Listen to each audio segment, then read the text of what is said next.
सोचो, एक लड़की जो खुद को सिर्फ एक आम डाकू समझती है, वो गलती से एक छोटे बच्चे को किडनैप कर लेती है। लेकिन कुछ ही देर बाद उससे पता चलता है कि ये बच्चा पूरे साम्राज्य के सबसे खौफनाक रीजेंट का बेटा है। सबको लगता है कि अब खूनी जंग होगी, लेकिन रीजेंट आता है, अपने बेटे को देखता है और यूं से वहीं छोड़कर चला जाता है। और असली ट्विस्ट तो तब आता है जब पता चलता है कि जिस बच्चे को वो लड़की संभल रही है, वो उसी का अपना बेटा है, बस उसकी यादें किसी साजिश की वजह से छीन चुकी हैं।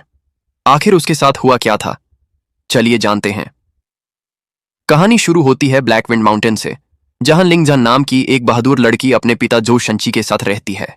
लोग उन्हें डाकू कहते हैं, लेकिन असल में वो अमीरों से लूटकर गरीबों की मदद करते हैं। एक दिन गलती से उनके लोग एक छोटे बच्चे शाओचाओ को उठा लाते हैं। बाद में पता चलता है कि वो बच्चा रीजेंट मू तिंगशाओ का इकलौता बेटा है। रीजेंट तुरंत सेना लेकर पहाड़ पर पहुंचता है। सबको लगता है कि अब खून की नदियां बहेंगी, लेकिन मू तिंगशाओ सबको हैरान करते हुए अपने बेटे को लिंगजन के पास ही छोड़ देता है। उससे पूरा भरोसा होता है कि लिंगजन कभी भी शाओचाओ को नुकसान नहीं पहुंचाएगी। लिंगजन को रीजेंट की हर बात पर शक होता है, लेकिन मू तिंगशाओ स्ट्रांग होल्ड में रुककर खुद खाना बनाता है, लोगों की मदद करता है और शाओचाओ का भी ख्याल रखता है। दोनों की हर मुलाकात नोकझोंक से शुरू होती है, लेकिन धीरे धीरे उनके बीच एक अजीब सा लगाव पैदा होने लगता है। इसी दौरान पता चलता है कि लिंगजन अपना पूरा बिता हुआ जीवन भूल चुकी है। यू से सिर्फ इतना याद है कि 1 साल पहले उसकी याददाश्त चली गई थी। जब वो प्रिंस मैंशन पहुंचती है, तब उससे वहां हर जगह अपनी ही तस्वीरें मिलती हैं।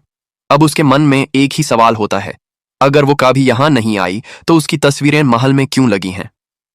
उधर श्याओ श्याओ अचानक बहुत बीमार पड़ जाता है।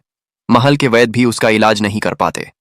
अपने बेटे को बचाने के लिए लिंगजन खुद जहर वाली दवा पीने को तैयार हो जाती है, ताकि असली जहर का पता चल सके। मू तिंगशियाओ उसे रोकने की कोशिश करता है और उसके लिए अपनी जान तक दाव पर लगा देता है। इसी पल से लिंगजान के दिल में रीजेंट के लिए एहसास और गहरे हो जाते हैं। फिर कहानी का सबसे बड़ा ट्विस्ट सामने आता है। धीरे धीरे लिंगजान को सच पता चलने लगता है कि वो कोई आम डाकू नहीं, बल्कि कभी मू तिंगशियाओ की सबसे वफादार शैडो गार्ड थी। सिर्फ इतना ही नहीं, शाओचाओ की असली मां भी वही है। लेकिन शाओचाओ के जन्म वाले दिन ही उसके पूरे परिवार को देशद्रोह के झूठे इल्जाम में मर दिया गया था और उसकी याददाश्त भी चली गई।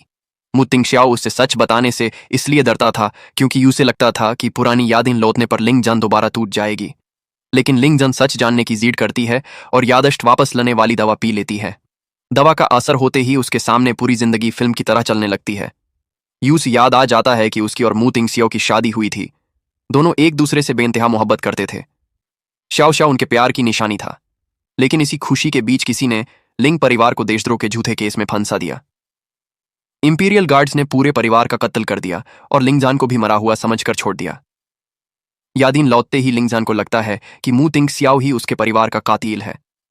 गुस्से में वो प्रिंस मैंशन छोड़कर चली जाती है और उससे हमेशा के लिए रिश्ता तोड़ देती है। बाद में पता चलता है कि असली दुश्मन कोई और था।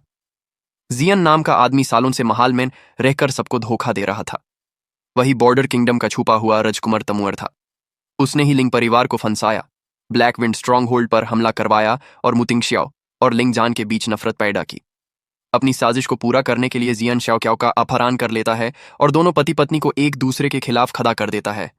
शाओचाओ जान बचाने के लिए मू तिंगशियाओ जानबूझकर लिंगजन के सामने खुद को बुरा इंसान दिखाता है और उसके हाथों घायल हो जाता है। जब जियान अपना असली चेहरा दिखाता है, तब लिंगजन को समझ आता है कि मू तिंगशियाओ कभी उसका दुश्मन था ही नहीं। दोनों मिलकर जियन और उसके साथियों से आखिरी जंग लड़ते हैं। काफी लोग अपनी जान गंवा देते हैं, लेकिन आखिरकार जियन को उसके गुनाहों की सजा मिल जाती है और उसकी सालों पुरानी साजिश खत्म हो जाती है। कुछ समय बाद शाओचाओ का जन्मदिन आता है। सबको लगता है कि लिंगजन हमेशा के लिए जा चुकी है, लेकिन अचानक वो शाओचाओ के साथ सामने आ जाती है। दरअसल वो सिर्फ मू तिंगशियाओ को थोड़ा सा सबक सिखाने के लिए छुपकर बैठी थी। मू तिंगशियाओ उसे देखते ही अपनी सारी खुशी के आंसू रोक नहीं पाता। वो लिंगजन से वादा लेता है कि अब वो कभी उससे और शाओचाओ को छोड़कर नहीं जाएगी। लिंगजन मुस्कुराकर हाँ कह देती है। इस तरह सारी गलतफहमियां खत्म हो जाती हैं और एक टूटा हुआ परिवार फिर से एक हो जाता है। और इसी इमोशन